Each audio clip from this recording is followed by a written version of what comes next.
Hi, I'm Storm. And I'm Mike. And we are from Advanced Group. What are we talking about today, Storm? Today we are talking about this fire extinguisher. Yep. And it's got obviously something to hold it up on the wall with it. Yep. Do they come together? Yep. Yep. Okay. Yep. All right. So let's start with how, if I went to use this, because I've never used one before. Yep. Where would I start to put out a fire? Okay, so it's got this yellow tag, pardon me, which is pretty easy to break. I guess if you wanted to know whether this had been used already previously, if that tag's missing, then you wouldn't be able to use it. So either you could break that with your finger, or by pulling on the pin, we would be able to break the tag. So, yep. So you'd break the pin and then... Sorry, yeah, pull the pin, aim at the flame, and then press the trigger. Okay. Yep. Is there a certain distance you should stand from the flame? Good question. Obviously... 2 meters? Well, this one says 2 meters. If the flame's a certain size and you can't be 2 meters back, then, you have to be as far back as you can, without getting sort of burnt or, some sort of temperature problem. This particular one is called an ABE, which is a powder. Now, there's other sorts, which we'll probably talk about in other videos. But, what else do we need to know? I guess, well, how much does this hold? Is this the only size it comes in? So this is a 1 kilo, which is probably the smallest that we sell in stock. Now, 1 kilogram is the how heavy the powder is inside. So there'll be some gases in there as well, the propellant. So that's the volume that's inside of it, rather than the whole weight of the whole thing. It has here like a maintenance record. Attached to it. Does that mean it needs regular checks? Yep. So most organisations will probably already know, but you would be obligated to know what's required of you as far as fire extinguishers go if you are either a manager, owner, or the safety officer. And in Australia, it's mandatory to keep your employees safe. Penalties for not doing so or being negligent can result in either fines or jail for either managers or owners. So it's very important that you know what the current rules or laws are to keep your staff safe. Now, different fire extinguishers are required at different manufacturing plants and organisations, etc. And this wouldn't meet the standard, say, for example, at a roller door at a manufacturing plant. There's rules for that. Don't quote me on it, but it could be something like 1 or 2 9 kilogram fire extinguishers at the roller door, and at each roller door. So that's something that you definitely should be aware of. You wouldn't just put this at the roller door because there won't be enough. Do you mean to? Yeah. So they're surprisingly good with how much powder comes out and how well it extinguishes a fire. Be aware, obviously, that the powder will not just go at the flame source. It sort of fills the whole area, including, like, if you're indoors, including the whole room. Basically, the dust can settle, the powder can settle throughout the whole room, wherever you are, if it's indoors, and can make a bit of a mess. Being that it is ABE, this is probably the most common type of fire extinguisher. So it can put out most fires, but some fires do require different sort of things. So, for example, some are CO2, some are water. So, if it's a paper fire, you would use water. If it's petrol or, some sort of other fuel, liquid fuel, you wouldn't use water, obviously. If it's electrical, you don't use water, because you can electrocute yourself, make things worse. So you should always be aware which one that you want in your premises. so that you don't.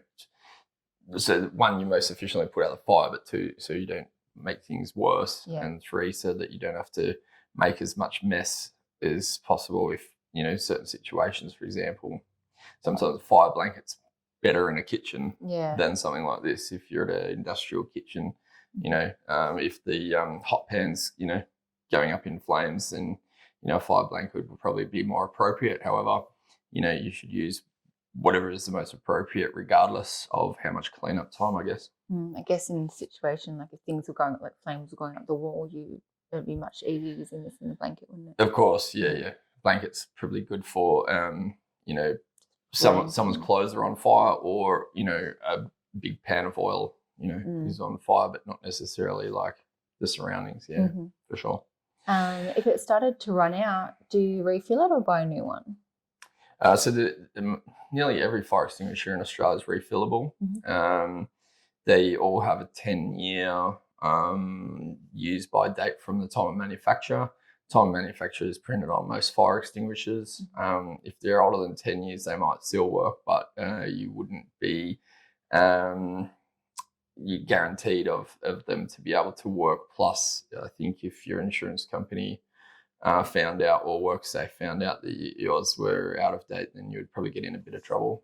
Even if it was like used and refilled, it still has the date to actually throw out the whole thing. They get re-stamped when they get if they get serviced, they get stamped. If they get refilled, they get stamped. Okay. Yeah.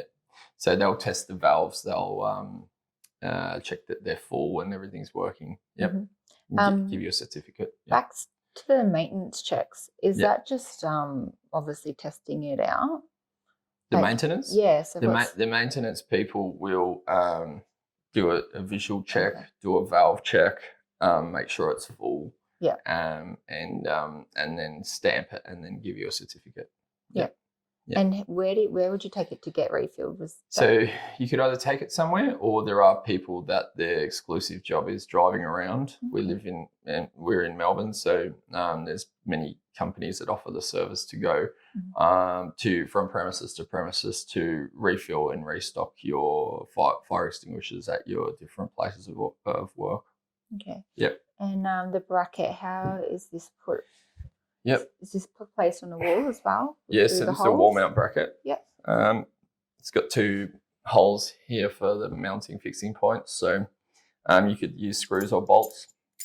It depends if it's concrete or brick or wood or metal. But yeah, so obviously you just get your own fixings, or your maintenance person might know what to use to be able to mount it onto the wall.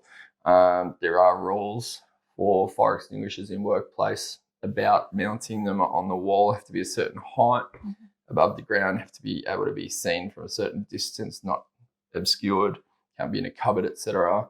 There should be a sign that says something about whichever fire extinguisher is there, because if someone walks off with the fire extinguisher and doesn't put it back, the sign would be a good indicator that, hey, something's missing and should be there. Don't quote me on the height above ground. It possibly be somewhere around 1.2 meters, I forget. It probably says it on our website. So yeah, just be aware about the laws for mounting on the walls, the heights, where it can be seen from, and its locations and the size and type. So is there a special way of clipping this together? Yeah, so I'll just see if I can't do it too awkwardly on camera, and if we have to give up because of this being a little bit weird, then we can. So basically, it's got a bent bit here and this hook little part here and a little hole in the bent bit there, and then that will just clip back on itself like that. Oh yeah, cool. So that's not going to come undone. So yep. So I guess like where you store it all depends on the workplace. So like if it was a childcare centre, it'd probably be in the kitchen where you're bound to get a fire arise, I suppose. Or would you need sort of like perhaps more in all different areas? Yep, I'd rather not give the advice on that sort of thing, just because I would need to be sure that I'm following the guidelines for insurance purposes. Now, for if you're unsure of where you should put your fire extinguisher and you can't get the advice from, say, someone who's done a safety course on these sorts of things, then you should contact WorkSafe. Now, some people might not want to call WorkSafe for whatever reason. You might be able to find something on their website. Always make sure that your information has been from something that's from an authority that's in writing, so that you can cover yourself in the case of an insurance claim. Yeah. If they did need to buy more than one for multiple rooms, can they get a discount for buying more than one? Yep. So on our website, there's 2 different ways to get automatic discounts. Now, one, you would have to pre-register if you wanted a trade discount. Trade discounts are for people that buy off us regularly, that are people in our sort of, the kind of industries that buy off us regularly. So if you think you qualify, you can contact our sales team and they can set you up. And what that means is once your email is registered on our website, you can log in with your email address on our website and it will show you your price. And then those discounts can compound once you get bulk. And if you want to know what the bulk prices are, if you go onto the product page, and any product page on our website, you'll see a button that says View Quantity Discounts. And then when you click that button, a table can pop up and it will say what's the price for 5 plus, 10 plus, 30 plus, 50 plus, 100 plus. And that's a good way to save yourself a fair bit of money. So, yep. Is it worth knowing what it's made out of? The steel. That's steel? Yeah, so this is a powder-coated steel. I guess probably one of the only things before we finish up would be about transportation. Now, everything that is pressurized will have a UN number. So for transportation, some things have to go with dangerous goods freight. So there's 2 different numbers for hazardous goods. Now, it's non-flammable, but it is still compressed gases. So sometimes just be aware, if the freight is a little bit more expensive for a fire extinguisher, there is a good reason for that. And hazardous goods transportation can sometimes be double the cost of non-hazardous goods. So that's probably the final thing I wanted to mention. Can I ask one more thing? Sorry. Yeah. Outdoors, can it go out outdoors at all? Yep, 100%. Oh, do you mean stored outdoors? I wouldn't store it in direct weather. Yeah. If it was under shelter, so some sort of a veranda or portico or some sort of roof that might extend from the building, a pergola or something.